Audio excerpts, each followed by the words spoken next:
Amen. Good morning. So today we're going to look at the Feast of Purim, what it is. We'll take a look at several things. But the Jews, and they love this feast, by the way, because it celebrated and continues to celebrate a festival that speaks to hope for the Jews.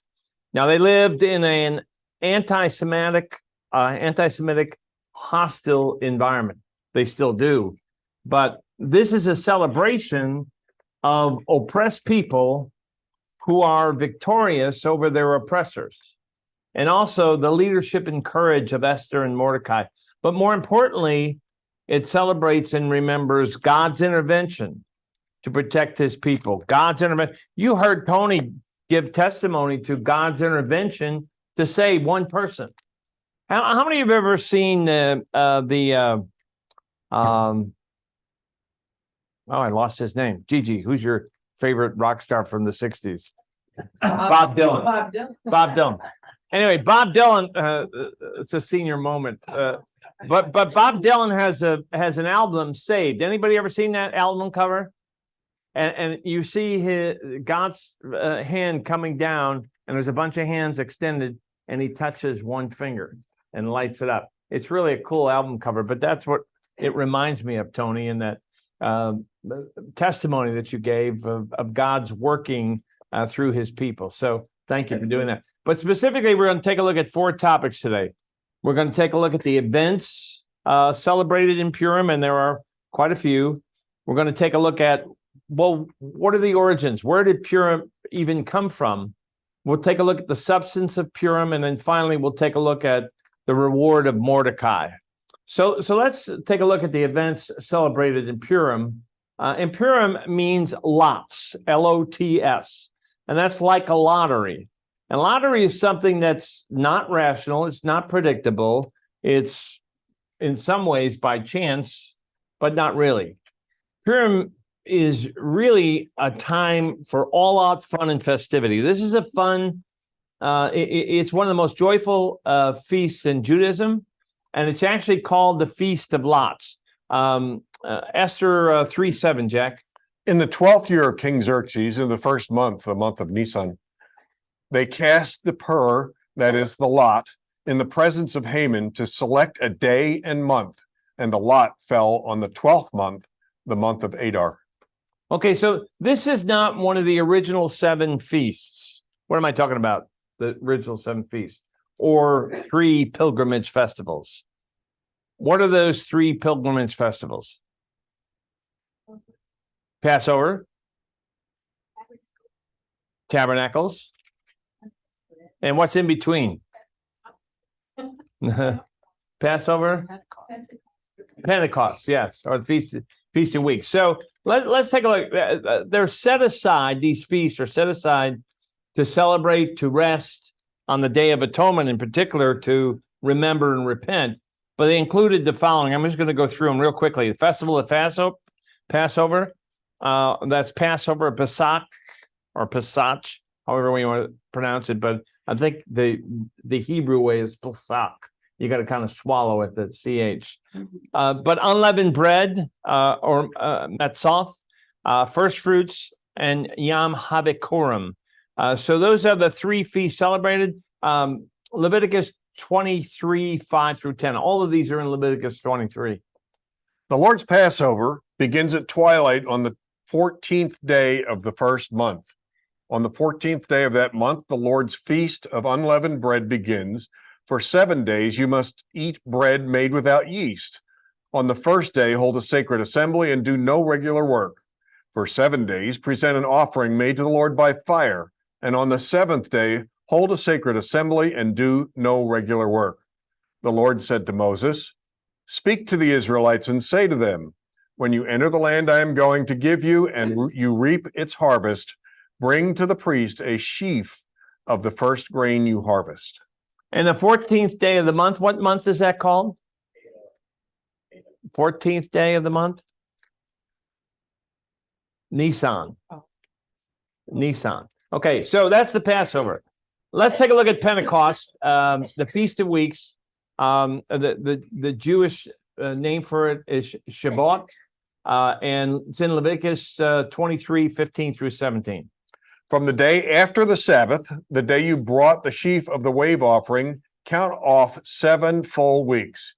Count off 50 days up to the day after the 7th Sabbath, and then present an offering of new grain to the Lord. For wherever you live, bring 2 loaves made of 2/10 of an ephah of fine flour, baked with yeast, as a wave offering of first fruits to the Lord. So they're celebrating basically the harvest 50 days after Pentecost. And then finally, we've got a series of 7 weeks followed by a day of celebration. Now, we finally got the Feast of Tabernacles, and it includes trumpets, which is Rosh Hashanah or Yom Torah. And that's right now it's celebrated as a Jewish New Year. Then you have the Day of Atonement, which is Yom Kippur, what they call the High Holy Day. And then finally, the Feast of Booths or Tabernacles or Sukkot. That's in Leviticus 23:37 and 33-35, Jack. 23 through 27. The Lord said to Moses, say to the Israelites, on the first day of the 7th month, you are to have a day of rest, a sacred assembly commemorated with trumpet blasts. Do no regular work, but present an offering made to the Lord by fire. The Lord said to Moses, the 10th day of this 7th month is the Day of Atonement. Hold a sacred assembly and deny yourselves and present an offering made to the Lord by fire. Okay, by the way, this up here, did you read 33-35? Not yet. Okay. Verse 33 through 35. The Lord said to Moses, say to the Israelites, on the 15th day of the 7th month, the Lord's Feast of Tabernacles begins, and it lasts for 7 days. The first day is a sacred assembly. Do no regular work. Okay, so as you can see up there, that's one of the booths. That's kind of an elaborate booth, but people lived in those for 7 days. Now, they don't do it so much anymore. They still create the booths, particularly in Orthodox and conservative communities, but they don't stay in them 24/7. So if you take a look at these festivals, you've got the festival of Passover, but you also have 3 feasts in there. So you've got Passover, unleavened bread, and first fruits. Same thing, the festival of Pentecost, and then finally, the festival of Tabernacles. And Tabernacles includes trumpets, the Day of Atonement, and booths. And these were all pilgrimage festivals. So what do I mean by that? Pilgrimage festivals. They were given to Moses, and they were told that they're pilgrimage festivals. What's that mean? They go to Jerusalem. All men had to go to Say that a little louder, Jerry. They go to Jerusalem for them. They go to Jerusalem for them, and it was required for them to do that. Now, Purim is not one of those feasts. And for that matter, neither is Hanukkah. And by the way, Hanukkah commemorates, I think, the rededication of the temple, the second temple, but also you take a look at it, and it also celebrates Hanukkah means dedication in Hebrew, but it really it occurred in the 2nd century in Jerusalem, and that too lasts for 8 days, and it happens monthly in the month of Kislev, which is typically in December. Now, it celebrates the Maccabean revolt versus the Greeks, who tried to Hellenize them, and also what they call the 8-day miracle, which I found this interesting. It celebrates, Jack, can you read that? Even though there was only enough untainted olive oil to keep the menorah's candles burning for a single day, the flames continued flickering for 8 nights, leaving them time to find a fresh supply. This wondrous event inspired the Jewish sages to proclaim a yearly 8-day festival. Now, in all of those feasts, I tell you that's just a very quick overview of the feast, but in all of those feasts, there are images of Christ. What am I talking about? Images of Christ. Well, tell me about the Passover. How is that an image of Christ? Christ passed over our sin. I can't hear it. Christ, the crucifixion of Christ passes over our sin. Okay, For the blood of Christ. I'll put it over the doors, the blood of Christ. so put blood of Christ, blood of what? So who is our Passover lamb? Jesus Christ. Okay, that's just one example of all of those feasts, how those feasts point to Jesus Christ. But I digress. Let's go back to Purim. What does Purim celebrate? Take a look at Esther 9:13 through 16. And we're going to be today in Esther 9 and 10. Jack, go ahead. If it pleases the king, Esther answered, give the Jews in Susa permission to carry out this day's edict tomorrow also, and let Haman's 10 sons be hanged on the gallows. All right, now stop right there for a minute, Jack. Certain people have really criticized Esther for asking King Xerxes for an extra day to kill Jewish enemies. And they believe it showed a lack of love on Esther's part for her enemies. What do you think about that? Continue, Jack. So the king commanded that this be done. An edict was issued in Susa, and they hanged the 10 sons of Haman. The Jews in Susa came together on the 14th day of the month of Adar, and they put to death in Susa 300 men, but they did not lay their hands on the plunder. Meanwhile, the remainder of the Jews who were in the king's provinces also assembled to protect themselves and get relief from their enemies. They killed 75,000 of them, but did not lay their hands on the plunder. What do you think about that? I mean, you think of Esther as this quiet, little, beautiful, and queen, and all of a sudden she wants an extra day to kill more people. What do you think about that? Is that inhumane? Is it? What do you think, Jay? Isn't that a way to protect the Jewish nation in that Sure it was. they had the ability to kill the Jews, but the only way to stop that was they were given permission, the Jews were given permission to retaliate, which caused them to think twice about killing a Jew because of the retaliation. Remember, they were so afraid that many of them became Jews.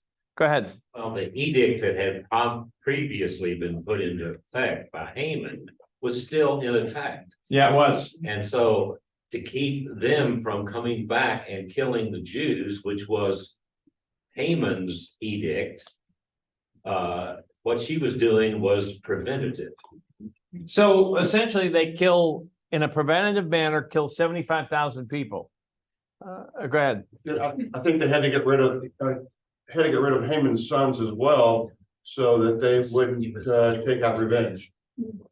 That's true. Go ahead, Marilyn. Wasn't this part of going back to when God said to kill all of the Amalekites? Well, that's my next point. You're preempting me. Oh, I'm sorry. More than likely, these were all Amalekites. In my opinion, they were primary enemies of the Jews. There were lots of them. Haman was an Amalekite. His son was an Amalekite. So yes, absolutely. They were Amalekites, and they probably killed Amalekites. But after they killed all of their enemies, or as many as they could find, it was time to celebrate. So we just killed 75,000 people. Let's have a party. I mean, really?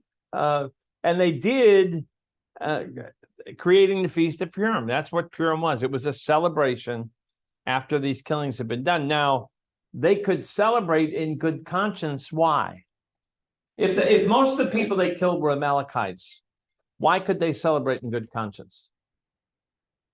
They didn't plunder. They didn't plunder, okay? Well, because God had already said that they were to remember that the Amalekites had come and attacked Israel in the wilderness. And God said, I want you to wipe them out entirely. Yeah. I read something by Edna Apple, who is the director of a large Jewish family center in Los Angeles, but she also teaches, and she explained Purim this way. Jack, can you read this? Purim represents another time in history when someone wanted to kill the Jewish people, and we were able to thwart those plans. The fact that this story was part of our history, where we were and still are being persecuted, yet we are still here. Yeah, we're still here. Now, that's an interesting thought, because I had a conversation with a Jewish friend of mine, and he wasn't a Christian. As a matter of fact, he worked at U of L, was a researcher. And I was chatting with him for one day, and I was talking to him about God and the existence of God. And he said, yeah, I believe so, but I'm not really sure. And I said, well, the existence of God, even proof of the existence of God, is evidenced in your continuing presence on earth. He said, what do you mean by that? And I said, well, think about it.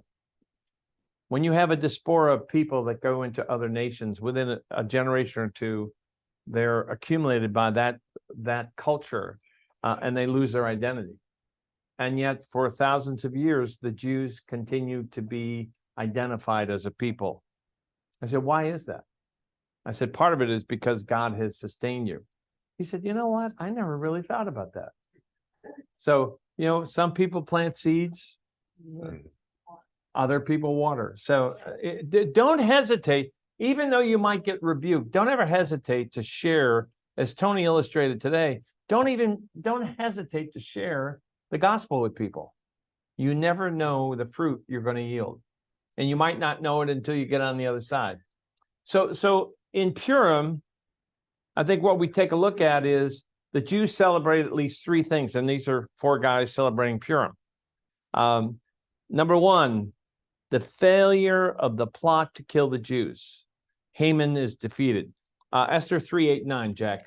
Then Haman said to King Xerxes, there is a certain people dispersed and scattered among the peoples in all the provinces of your kingdom, whose customs are different from those of all other people, and who do not obey the king's laws. It is not in the king's best interest to tolerate them. If it pleases the king, let a decree be issued to destroy them, and I will put 10,000 talents of silver into the royal treasury for the men who carry out this business. Now remember, 10,000 talents, a talent is 75 pounds. That's a lot of silver. And it was worth about $277 million.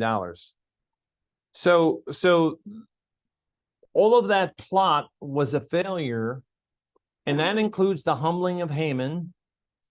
And the plot exposed his plan and caused his execution, and it also includes the new edict and the execution of 75,000 enemies, and probably, as I said earlier, they were mostly Amalekites. Secondly, they celebrate the leadership and the faith and the courage of Mordecai and Esther. Now, do you think Mordecai and Esther were looking to be heroes? No, they weren't. They're thrust into circumstances where they had to choose to act. Now, God in his wisdom, I think, equipped them uniquely, and he called them for a divinely appointed purpose. Now, the point is, they could have rejected God's purpose, couldn't they have? And Esther thought she'd be okay. But they accepted it knowing that they might be subject to death. And yet they moved forward. In fact, they willingly sacrificed themselves to save their people. Now, in doing that, they also foreshadowed someone else. Who am I talking about? Someone who would come and be uniquely equipped and put his life on the line. Who am I talking about? Absolutely.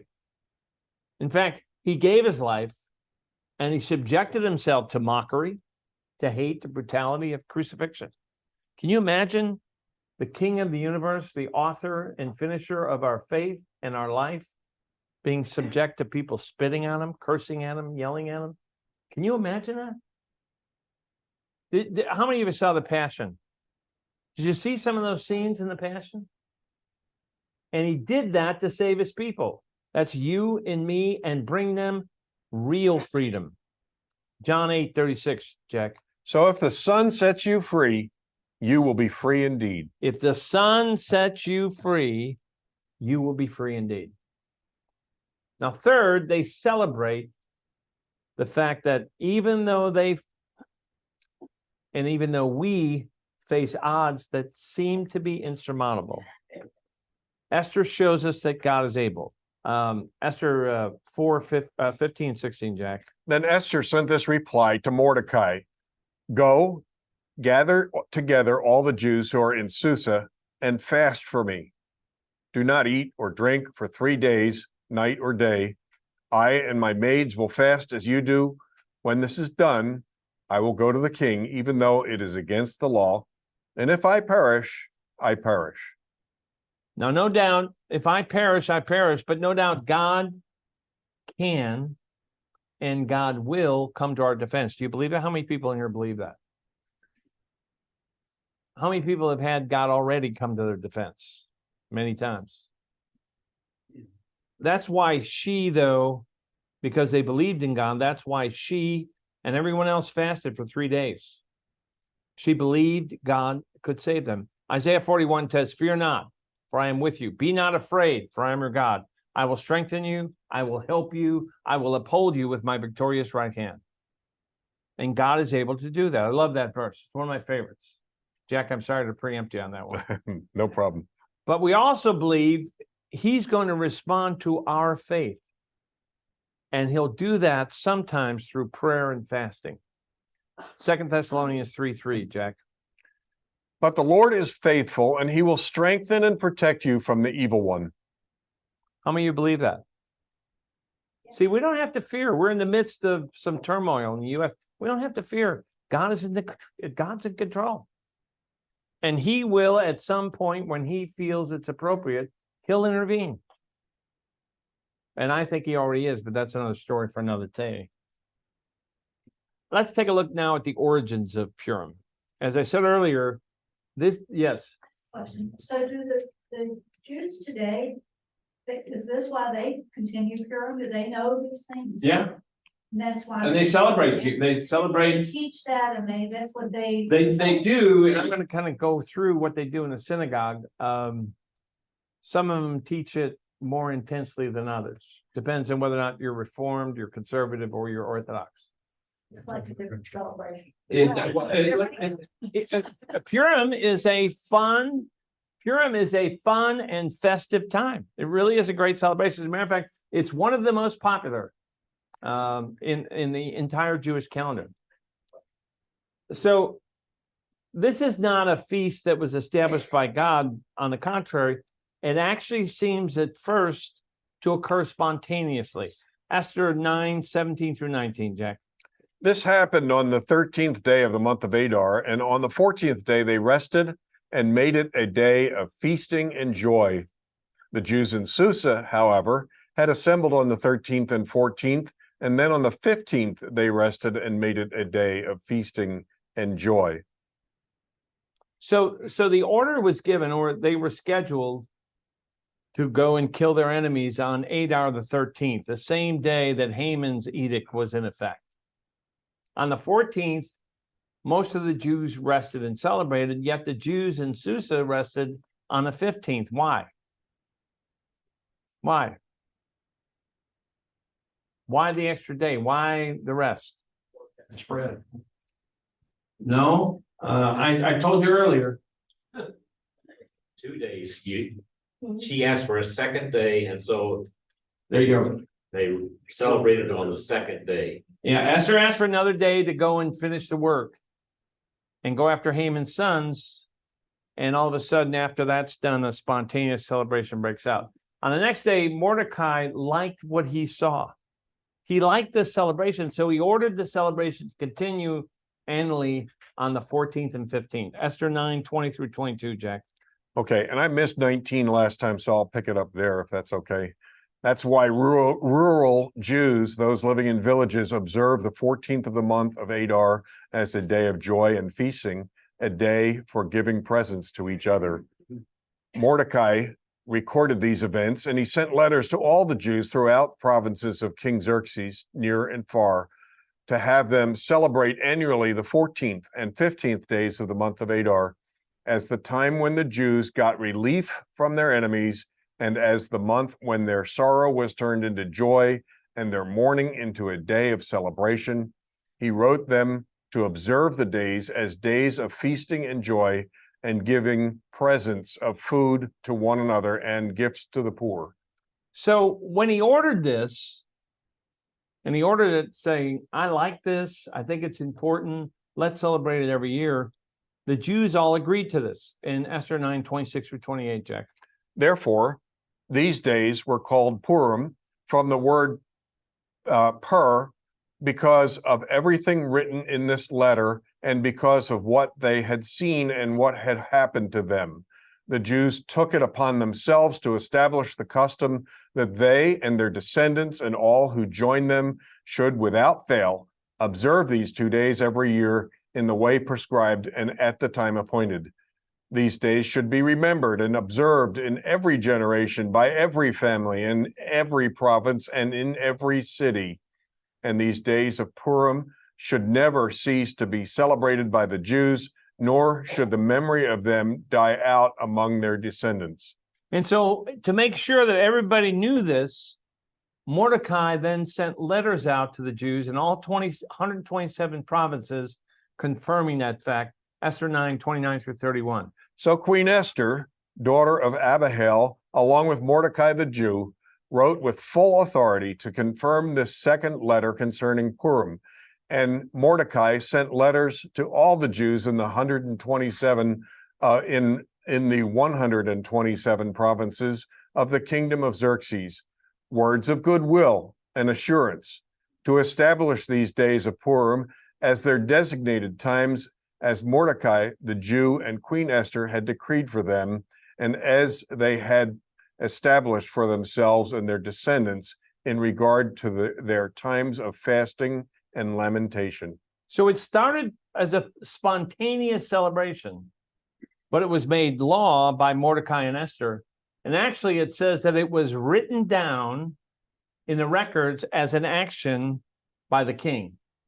However, it really came by Esther from the hand of Mordecai with Esther's approval. Esther 9:32, Jack. Esther's decree confirmed these regulations about Purim, and it was written down in the records. All right, so before we go to take a look at the third element, and that's the substance of Purim and whatever it involves, Jay, you had your hand up. When this, how we got in trouble to begin with, did the king start all this with a big celebration and showing everybody?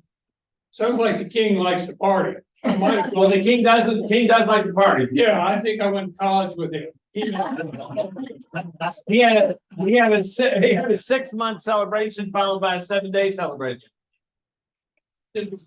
And you went to part. Was he in your fraternity? Maybe. So I think that's a funny story, funny joke. But tell me, what's the point here now?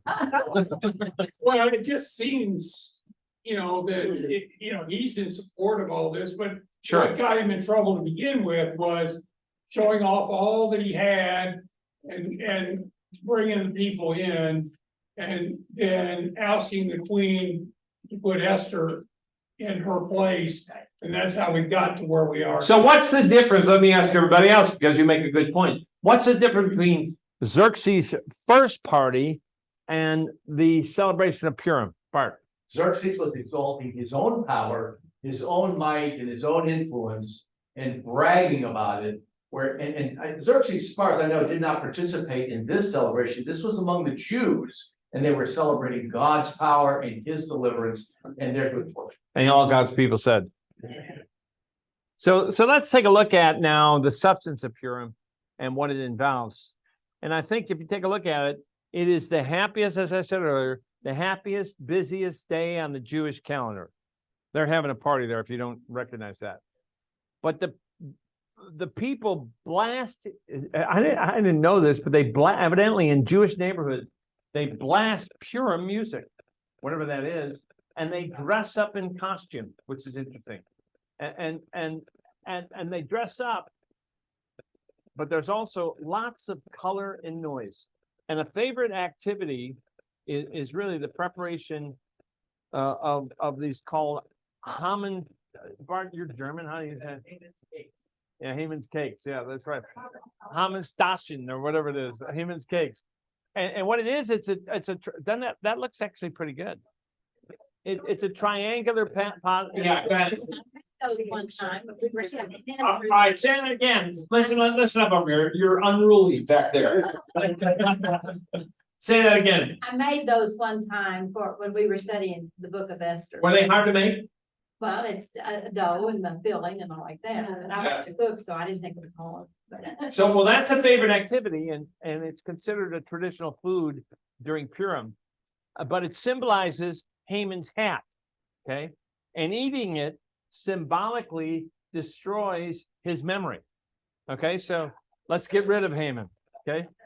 And they have, and if you take a look at it, they have puppets and plays and noisemakers and skits that tell the story for kids, but also for adults. Now, noisemakers sometimes are made simply by filling plastic bottles with dried beans or rice, and they shake them. They're used. And every time Haman's name is mentioned, because they go to the temple or to the synagogue and actually read, every time Haman's name is shaken, they shake these noisemakers or make noise and scream and yell so as to drown out the sound of Haman's evil name. So it's one of the few times that kids are actually asked to come and make noise. This is a rabbi. He said something about this. Jack, can you read this? When you go to the synagogue, make sure to bring along a noisemaker. It is used after every time the reader says the word Haman to drown out the name of the evil person. There will be a lot of banging going on. Not surprisingly, this is one of the Purim customs that kids love. Listening to the story is a way to tune into the deeper meaning of Purim, the day that commemorates a great miracle for the Jewish nation. This is the time to give thanks to Esther for saving us all those years ago and saving us from all our enemies.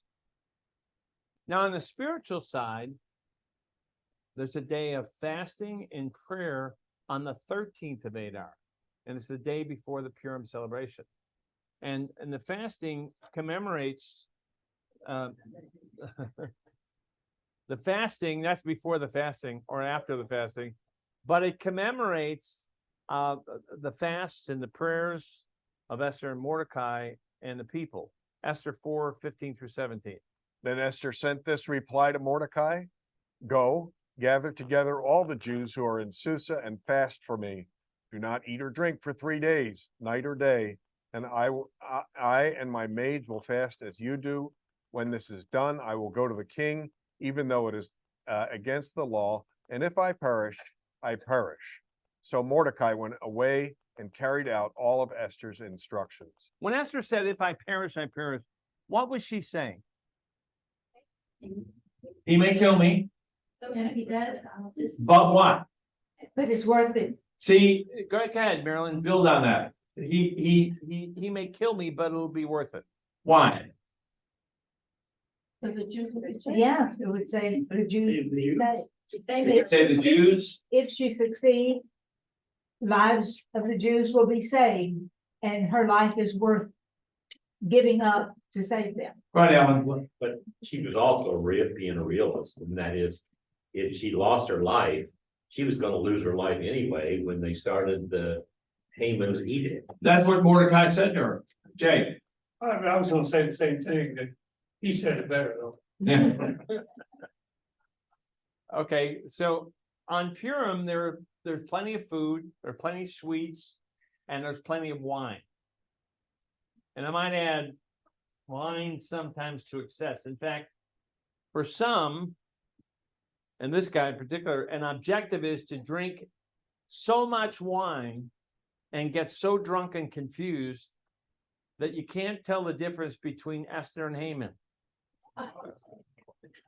That's true. I found that in the commentary. I said, oh my goodness gracious. Have any of you ever heard that? Have you ever read it? It is. It is. And so look at this guy. Well, no, I get good commentaries. You get lily white commentaries. But despite this fun, what's that? He looks like Jack Sparrow. Yeah. He does look like Jack Sparrow. Do you hear what John said? He looks like Jack Sparrow, you know, the pirate. But despite the fun and the revelry, and I'll add the debauchery of Purim, ironically, it's also a day of prayer and a day of holiness. In fact, many people get up early on Purim and pray the Psalms. In addition, giving is an important part of Purim. And it's focused primarily on giving to the poor. Why do they do that? Why do they give to the poor? What do you think? Jack, can you read Proverbs 19:17? He who is kind to the poor lends to the Lord, and he will reward him for what he has done. He who is kind to the poor lends to the Lord, and he will reward them. Isn't that great? Isn't that a great thought? So I'm really loaning God money as if I need to loan God money. He owns everything. But it's a great thought. So they give money or food, and they do it to at least 2 needy families. Or they give it to the synagogue for the same purpose. Now, baskets are also given, and they're given to friends and family and neighbors. And typically those baskets include dried fruit, some homemade fudge, of course, some wine, some Purim chocolates, and some fresh fruit. So they make these baskets up and deliver them. Now, I'm sure there are people who also sell Purim baskets, but they give them away. Now, beyond this kind of giving is the idea, and this is important because we ought to think this way too in the Christian church. Everyone is entitled to be happy and well fed on Purim. And that includes the poor. But if you think about it, to be happy and well fed is pretty difficult if you're in poverty. And your needs preempt your ability to celebrate, don't they? That's true today too, isn't it? So giving to others brings the recipient joy, but it also brings the giver joy. Follow me? Jewish poor or to world, throughout the world poor? They primarily give to Jewish poor, but they also give to other people as well. It's not limited to the Jewish community. And when they go to the synagogue, they read what's called the Megillah, which is the book of Esther. And they read it at the synagogue. Now, this is again dressing up. That's Batman, Rabbi Batman reading the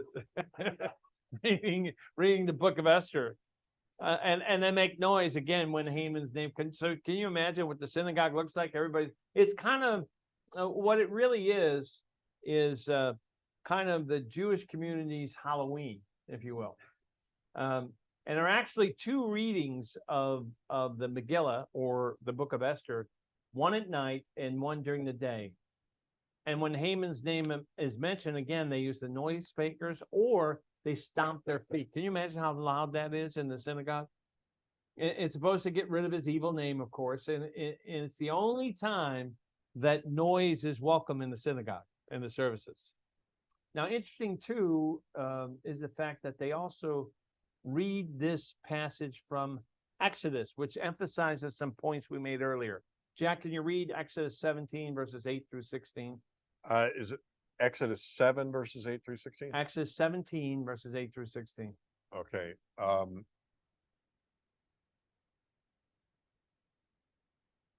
And while Jack's looking for that, 8 through 16. Okay. think about why they would read that. Because it happened centuries earlier. The Amalekites came and attacked the Israelites at Rephidim. Moses said to Joshua, "Choose some of our men and go out to fight the Amalekites. Tomorrow I will stand on top of the hill with the staff of God in my hands." So Joshua fought the Amalekites as Moses had ordered, and Moses, Aaron, and Hur went to the top of the hill. As long as Moses held up his hands, the Israelites were winning. But whenever he lowered his hands, the Amalekites were winning. When Moses' hands grew tired, they took a stone and put it under him, and he sat on it. Aaron and Hur held up his hands, one on one side, one on the other, so that his hands remained steady till sunset. So Joshua overcame the Amalekite army with the sword. Then the Lord said to Moses, "Write this on a scroll as something to be remembered, and make sure that Joshua hears it, because I will completely blot out the memory of Amalek from under heaven." Moses built an altar and called it, "The Lord is my banner." He said, "For my hands were lifted up to the throne of the Lord, The Lord will be at war against the Amalekites from generation to generation. All right, so who is Joshua fighting here? Who is Joshua fighting? Haman's ancestors. Who is Joshua fighting? Say it a little bit louder. The Amalekites, okay. Now, so why would they read this? I mean, that happened many, many generations earlier. Why would they be reading this? Haman's an Amalekite. And they had just defeated the Amalekites. And again, the Amalekites are all Haman's ancestors. Okay. Yeah, and it says that the Lord will be at war against the Amalekites from generation to generation. And he exactly was at war with the Amalekites, and it's all Saul's fault. Why do I say that? It's all King Saul's fault. He could have taken care of this a long time ago, but he didn't. He disobeyed. So Purim is famous for its costumes as well. You see all these costumes here. And as I said, it's like a Jewish Halloween, and people dress up as kings and queens and clowns and bumblebees and presents. They dress themselves as presents. They dress themselves as superheroes, as chickens, as pirates, as actually a TV. As a matter of fact, I can relate to that because my son and daughter-in-law dressed themselves as TVs for one Halloween. They dress themselves as prisoners and much more. And the costumes replicate the idea that Esther hid her Jewish identity from the king. Esther 2:10, Jack. Esther had not revealed her nationality and family background because Mordecai had forbidden her to do so. Now, the other thing it does is it represents the miracles. And think about this, this is somewhat of a miracle that were being disguised as natural events in the story. And those miracles saved the Jewish people. And they celebrated at home with plenty of food and guests, and an assortment of bread and wine and meat and vegetables, along with plenty of joyful music. And the idea is to eat and to sing and to celebrate together. So finally, let's look at the rewards for Mordecai. We'll see that Mordecai is rewarded in several ways. Esther 9:3-4, Jack. I have to look that one up. It wasn't in the list. Error. I'll tell you. The first I got one, the first reward is that everyone, including the top brass, helped the Jews. You got Esther 9:3? Yes, and all the nobles of the provinces, the satraps, the governors, and the king's administrators helped the Jews because fear of Mordecai had seized them. Mordecai was prominent in the palace. His reputation spread throughout the provinces, and he became more and more powerful. Now, the fear of Mordecai seized them. I thought that was interesting. Why would they be so afraid of Mordecai?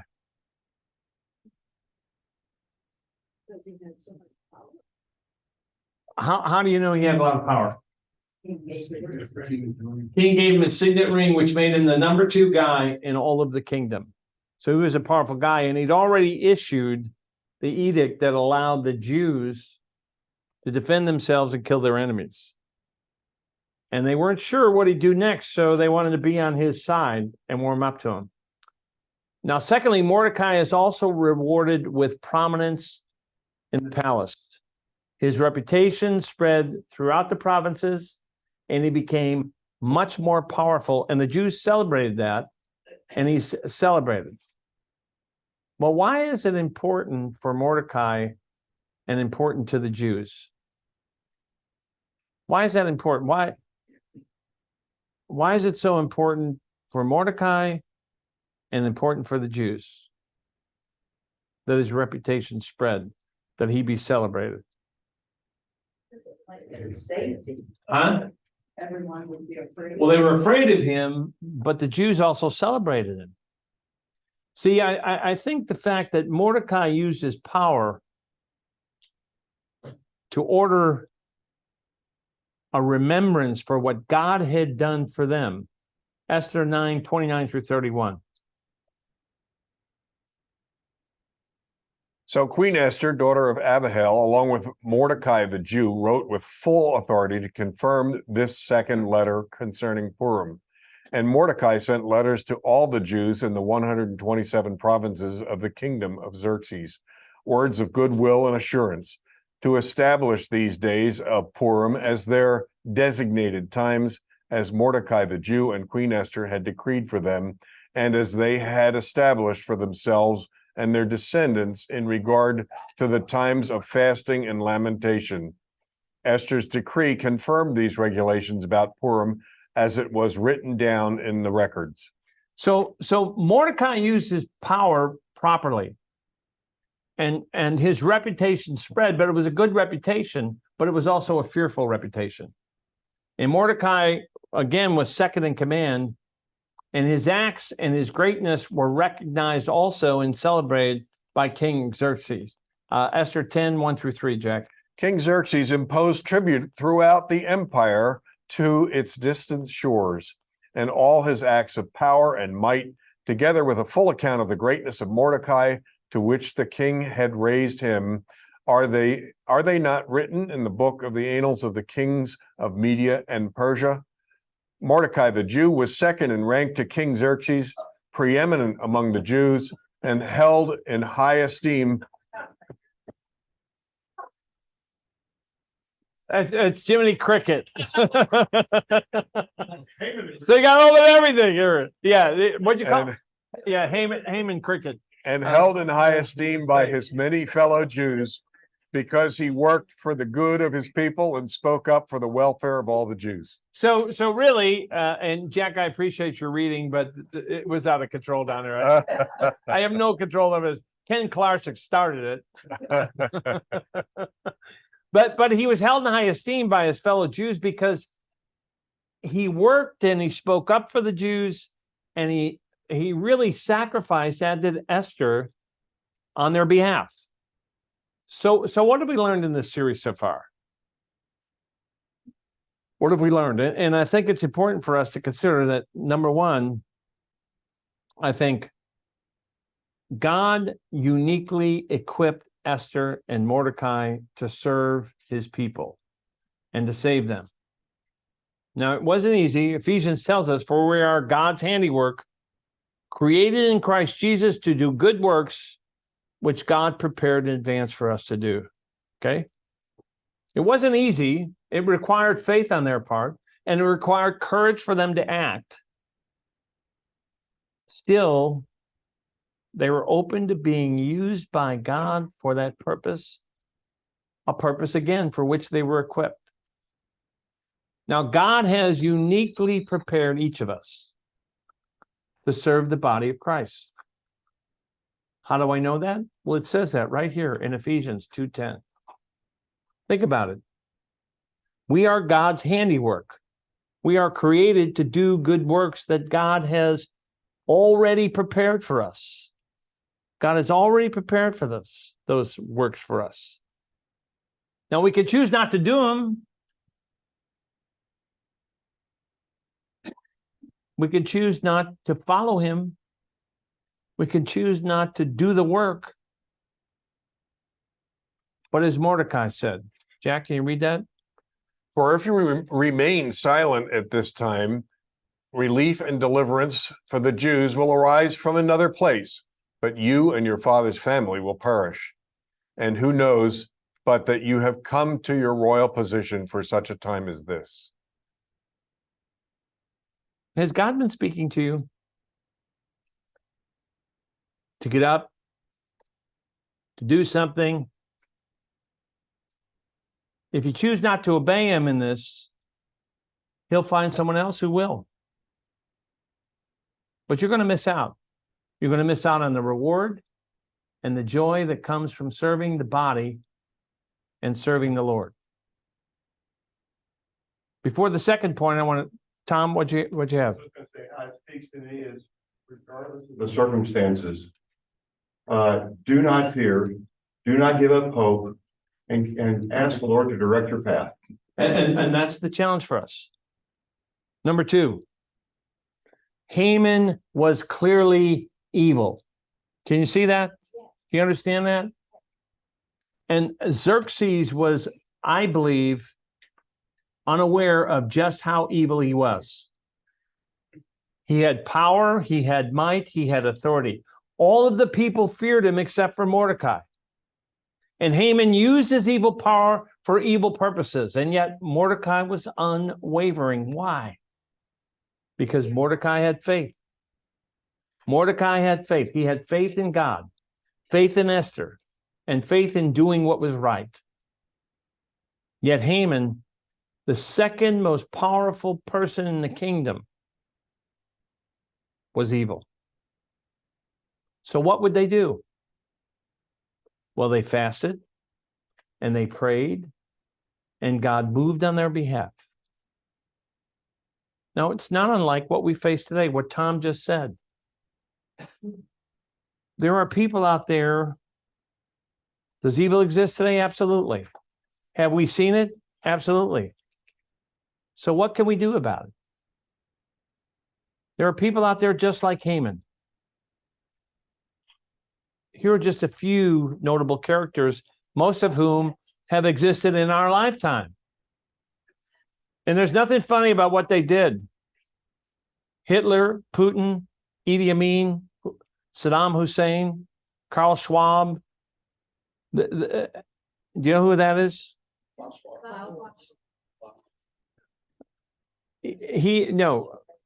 Marianne Abramovic. She is 76 years old. Okay, she's the one who's promoting, I told you last week, the whole adrenochrome. And if you're interested, look that up. Kim Jong-un, Osama bin Laden. I put Jezebel Clinton, Jeffrey Epstein, Bill Gates, Henry Kissinger, and he was part of the Karl Schwab. Joseph Stalin, Noah Harari. Ever heard of Noah Harari? How many people have ever heard of Noah Harari? He's the guru to Bill Gates and everybody else. These are just a few that I put together up there. And there are people out there just like Haman who have evil purposes. They're inspired by satanic forces. I absolutely believe that. They're inspired by satanic forces.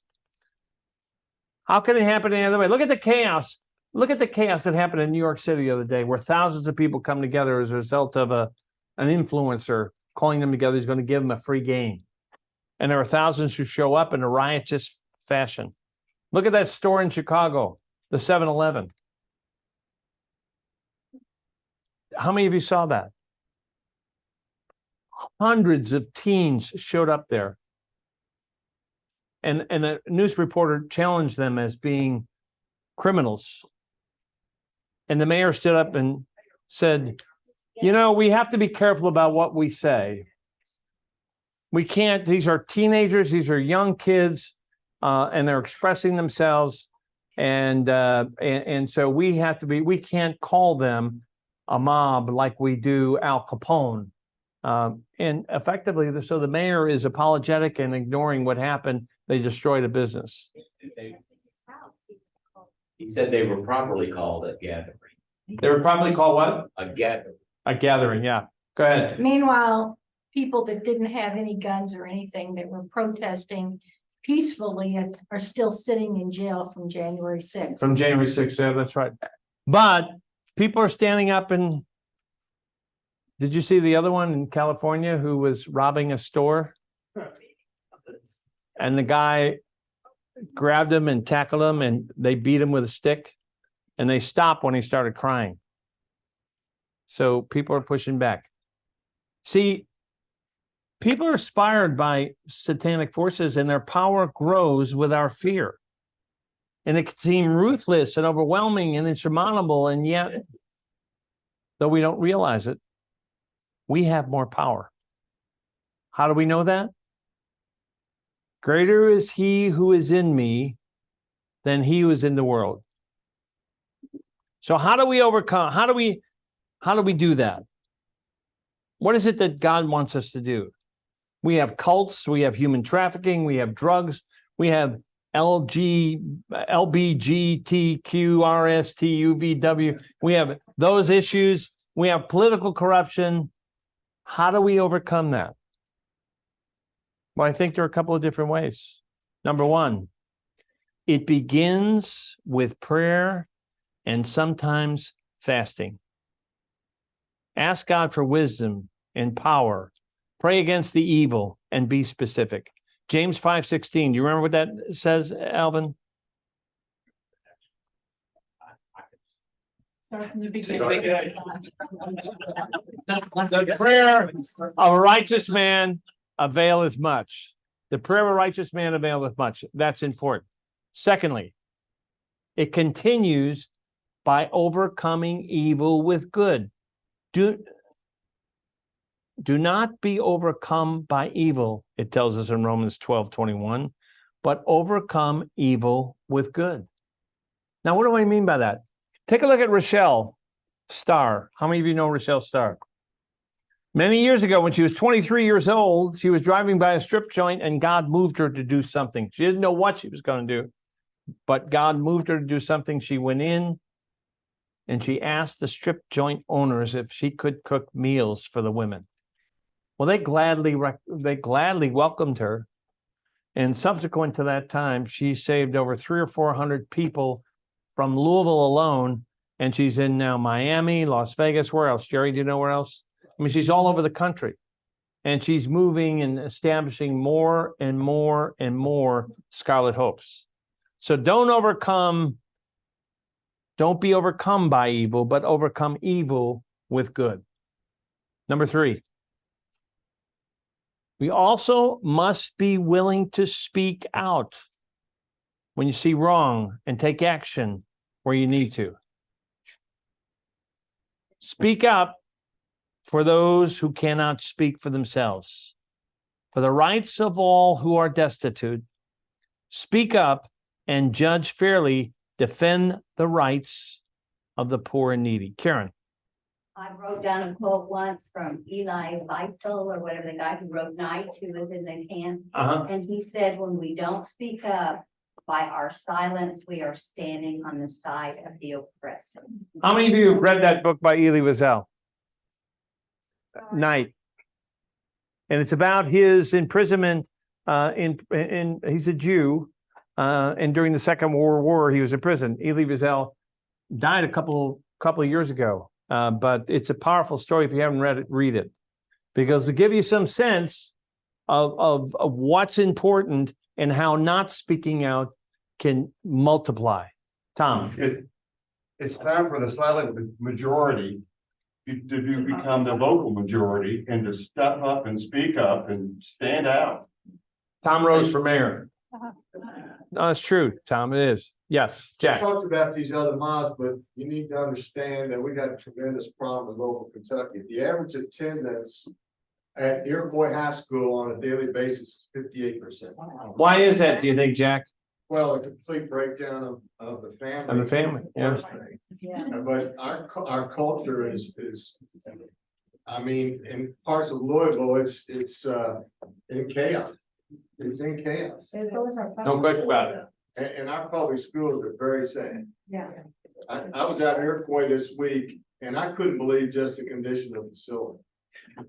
I don't disagree. Finally, we're to walk without fear. There is no fear in the perfect love of God. Perfect love does what to fear? Cast out fear. So we have to walk without fear in power with the knowledge of the victory we have in and from Jesus Christ. Luke 10:19 says, I have given you authority. Now this is Jesus. These are the red letter of words. I have given you authority. What does authority mean? I have given you authority to trample on snakes and scorpions, and there's no worse snake or scorpion than Satan and his followers. I have given you authority to trample on snakes and scorpions and to overcome all the power of the enemy. Nothing will harm you. I've given you the authority to overcome all of the power, not some of the power, not overcoming the power occasionally. I've given you the ability to overcome all of the power of the enemy. Nothing will harm you. Do you believe that? Yeah. You know what? when I was reading through this, I found a wonderful, simple quote by Max Lucado. How many of you have ever read anything by Max Lucado? And I was talking about Russell, about Max. I said, what do you think of Max? He said, he's the real deal. He is just a genuine, a nice guy believer. And here's what he said. Our prayers may be awkward. I love this. It's so encouraging. Our attempts may be feeble. But since the power of prayer is in the one who hears it, and not in the one who says it, our prayers do make a difference. And finally, know this from Galatians 6:9. Let us not become weary in doing good, for at the proper time, we will reap a harvest if we do not give up. So what is the writer of Galatians saying to us? He's saying, continue to pray, continue to do good work of building up the body, and continue the work of advancing the gospel. Live patiently, live in faith, and believe God will eventually answer us and we'll see a harvest. Believe he can deliver on what he appears impossible. Consider these as I close. Zechariah and Elizabeth are described as being very old, and yet they had a baby, and his name was John the Baptist. Daniel was unfairly sentenced to die in the lion's den, and yet he prayed, and God closed the mouth of the lions. Shadrach, Meshach, Abednego had such faith that they were thrown into the furnace. And they saw not just 3 people in there, but a 4th guy. Who was that 4th guy? The woman who had an issue of blood for 12 years trusted Jesus, and she was healed through faith. Moses at the Red Sea trusted God because there was no way out, and God gave him a miraculous way out. David was patient, and he trusted God. He didn't kill Saul, even though he had the opportunity. Jacob messed up several times, and yet he trusted God when he was entering the land. And Esther trusted God. And even though she was afraid she could lose her life, she acted on behalf of the people. So I have to ask you, what is God leading you to do? What is he asking you to do? Are you reluctant? Oh, this is too much trouble. I'm not going to do that. Are you afraid of what might happen? Do you think you're too old? Do you think the task is impossible? Remember, our God is an awesome God. He reigns from heaven above in wisdom, power, and love.